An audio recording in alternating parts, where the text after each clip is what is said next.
थोड़े से रास्ते स्मूथ खुलेंगे और एक को थोड़े से ऑब्स्टेकल्स है।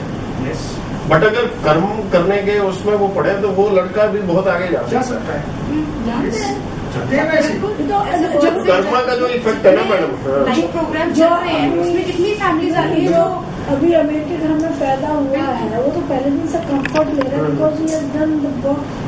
मतलब कभी न कभी तो उसके कर्मा जिसे तरह के रहे कि now getting all the luxury, वो लग्जरी मिल रही है। हाँ, और एक मतलब कहीं रिमोट एरिया में स्लम एरिया में पैदा हो रहा बच्चा, एक अभिषेक बच्चन की बेटी पैदा हुई एक गाँव में, तो दोनों के कर्म तो अभी शुरू भी नहीं हुए हैं। But the way of life they are leading that is totally different because of their पास कर्मा। पास कर्मा। पास कर्मा, ये आपके पास कर्मा से आपने भी नहीं मिल रहा, उसने क्या इतना अच्छा अपने रास्ते में कंकड़ पत्थर या फूल बिछा लिए, बट अभी के जो कर्मा है दिस इज योर फ्रीडम। वो आगे की जर्नी, थोड़ा सा आगे की जर्नी आप कहेंगे कि अंबानी के बच्चे अगले जन्म में भी अंबानी के यहाँ ही आएंगे, पता नहीं, पता चलेगा। यस, अब जो जन्म लिया, मैंने एक मोची के घर में जन्म लिया, आपने एक राजा के घर में जन्म लिया, वो आपके मेरे पास कर्मा थे, आपके पास कर्मा थे, पर आगे की जर्नी तो आप लिखोगे ना। वो मेरी फ्रीडम है, वो मैं कैसे लिखता हूँ। आप अच्छे कर्म करोगे तो हो सकता है अगले जन्म में आप फिर राजा हो जाओ, और हो सकता है आपने अच्छे कर्म इस जन्म में ना किए, लोगों को तकलीफ दी है, बुरे किए, तो अगले जन्म में फिर आपको घर में भी जगह ना मिले। सिमिलरली मेरे साथ है, मैं आप कुछ ऐसे कर्म कर डालू कि वाल्मीकि की तरह रामायण लिखता हूँ। क्या वाल्मीकि ने जो क्या वो अच्छे कर्म थे उसमें, पर फिर भी किए ना चेंज। कहीं ना कहीं कहाँ डाकू और कहाँ एक डाकू लुटेरा, कहाँ एक रामायण का रचयिता। आज दुनिया सदियों तक याद रखेगी, हजारों सालों में जयंती मनाई जाती है। तो हमारे पास अभी जो हमारे कर्म करने की फ्रीडम है। यही तो मैं कह रहा हूँ कि बॉस जो गलतियां होनी थी हो चुकी, जिसके कर्मों की सजा आपको जो मिलनी थी मिल रही है, आप करेक्शन तो आप ही करोगे। मैं एक आप लोगों से एक और चीज पूछना चाहता था। देखिए, मैं मानता हूँ जो जिसने कर्मा कर लिए है वो तो भुगतने ही है, पर क्या कोई एक ऐसा समय आ सकता है आदमी की जिंदगी में वो अपने आप को इतना रिफाइंड कर ले या कुछ, क्योंकि ना ये चीज कभी कभी डराती है। एनलाइटमेंट बोलते हैं ना, जो वो तो बुद्धत्व है, वो ज्ञान है। पर नहीं, मैं एक चीज जानना चाहता हूँ, क्या ऐसा कोई समय, अब मान लीजिए हर कर्म के लिए मैं एक चीज भुगतता जाऊँ तो इट विल टेक 2-3 लाइफ्स, होगा। पर क्या कोई ऐसा समय आ सकता है कि जब आपके ध्यान में या आपके डिवोशन में या जहाँ पे कर्म कटते भी हो? यस, अभी आप अभी टिल टाइम में अभी जैसे आज से ले लीजिए, आज से ही अगर आप सब कुछ सही सही करते जाए तो जो पिछला टाइम है जब अच्छा करते हैं तो पिछला टाइम अपने आप पीछे चला जाता है, और जो आने वाला टाइम है वो और अच्छा होगा। क्योंकि ये चीज मेरे पास एक क्वेश्चन की तरह थी कि चलो ठीक है, मैं अभी से अच्छा करता हूँ, तो ऐसा नहीं होना चाहिए। ये परमात्मा के पास भी इतनी तो मर्सी होगी कि जब वो देखे कि पूरी डेडिकेशन से कर रहा है। परमात्मा यहाँ पे होता है, भगवत गीता के मैंने इम्पोर्टेंट बताई है। अर्जुन जो है सामने उसके दादा चाचा सब खड़े हैं जिनको उसे मारना है, ठीक है। अगर वो उन्हें मारता है, मतलब उस तरह से मारता है कि मैं मार रहा हूँ, तो क्या हो गया, पाप हो गया। अब भगवान क्या कहते हैं कि जब तुम मुझे समर्पित हो, उन्होंने भगवान को अपना गुरु बनाया, चरणों में बैठता है। अब भगवान क्या कहते हैं कि अब तुम मुझे समर्पित हो, अब तुम जो मार रहे हो ना वो मेरी आज्ञा से मार रहे हो, अब तुम्हें पाप पुण्य कुछ नहीं लगने वाला इसका, ठीक है। क्योंकि तुम्हें क्यों मारना पड़ रहा है, मैं तुम्हें गाइड कर रहा हूँ, इन्हें मारो। क्यों? क्योंकि वो अधर्म के रास्ते पर, अधर्म को खत्म करना है, अधर्म को खत्म करना। तो अब तुम मारोगे क्योंकि तुम मेरी शरण में होकर मारोगे। इसलिए भगवद गीता में गुरु धारण का इसलिए एक महत्व बताया गया है कि आप टू मेक योर ओन गुरु, तो गुरु फिर the Guru will guide you for your karmas.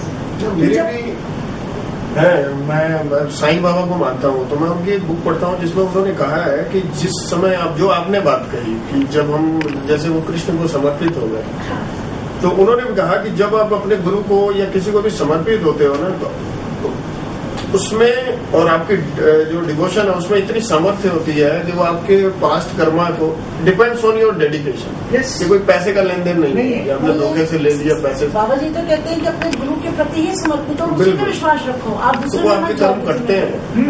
कर्म ना भी कटे तो कष्ट तो कम हो गए। जब अर्जुन और के साथ भगवान कृष्ण अज्ञातवास में भी रहा है, पता ही नहीं चला। नहीं, ये भी दुख में बात सहने सही है की कि जब शक्ति आ आप उस गई। डिवोशन की स्थिति में पहुंच में आओ गए, तो सही। उस डिवोशन की स्थिति में पहुंच गए तो दुख सुख तो है ही तो नहीं। आपको वो लगेगा ही नहीं ना कि दुख की क्या सब भगवान वो तो है। हमारे अभी के माइंड के हिसाब से हम सोच रहे हैं। हम अभी तक, हमारी प्रॉब्लम ये है कि हम अभी तक उस एक्सेप्टेंस में ही नहीं जा पाए।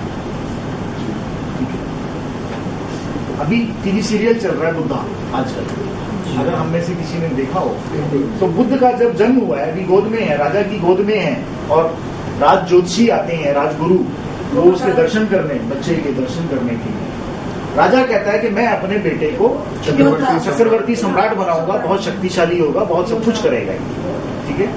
और गुरु क्या कहते हैं?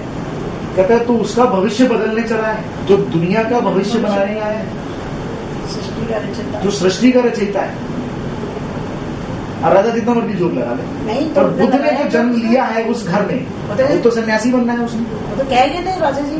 समझ लेना बात को। सिमिलरली हमारे साथ भी ऐसे, हम अपने परिवार में, मैंने जिस माँ की कोख में जन्म लिया है वो कोख मैंने चूज की, ठीक है। अब आगे की जर्नी मैंने डिसाइड की है, मैंने जीना है अपने तरीके से। या तो मैं चकाचौंध में खो जाऊं, पर्पज ऑफ लाइफ भूल जाऊं, तो मैं भी भेड़ बकरियों की तरह आया और गया, या मैं उसको डिजाइन कर लूं कि नहीं बॉस मैं तो कुछ डिफरेंट करूंगा। तो डिफरेंट क्या होगा वो मैंने डिसाइड किया। सिमिलरली पुराने कर्मास आपके अपने आप कष्ट कम होने शुरू होंगे, प्रॉब्लम खत्म होनी शुरू होंगी। डायरेक्शन तो TM, IR एंड PR में क्या कह रहा हूं, बड़ा सिंपल वे में समझा रहा हूं कि बॉस ट्रू नॉर्थ, भटकना बंद कर दो, एक डायरेक्शन में आ जाओ, किसी के हो जाओ, एक के हो जाओ, किसी के हो जाओ, वो आपके ऊपर है। मैं यहाँ किसी भगवान की मूर्ति रख के तो बैठा नहीं, ये नहीं इसको मानना ये अच्छा है ये बुरा है, मैं नहीं कह रहा किसी को। मेरे लिए तो अल्लाह भी उतना ही है, मेरे लिए तो जीसस भी उतना ही है, सीधी सी बात।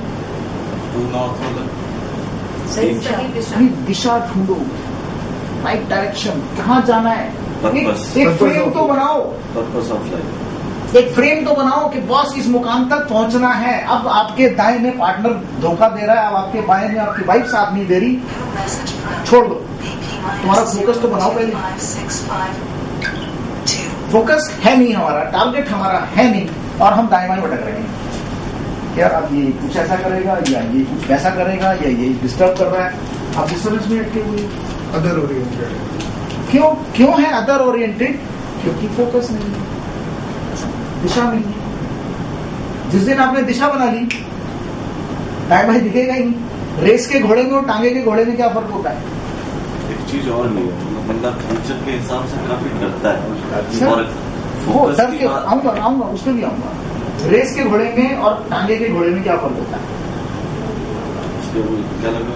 फ्लैप लगे हुए, टांगे के घोड़े में फ्लैप लगे, दाएं बाएं नहीं देखना बेटा, चुपचाप दौड़ना चाहिए। टांगे का घोड़ा इतना एक्सपर्ट होता है कि वो जिस रूट पे चलता है ना, उस रूट पे बिना उसके भी चल जाए। रेस का घोड़ा खुले में दौड़ता है। बस अब क्या बनना है, यहाँ डिसाइड करना।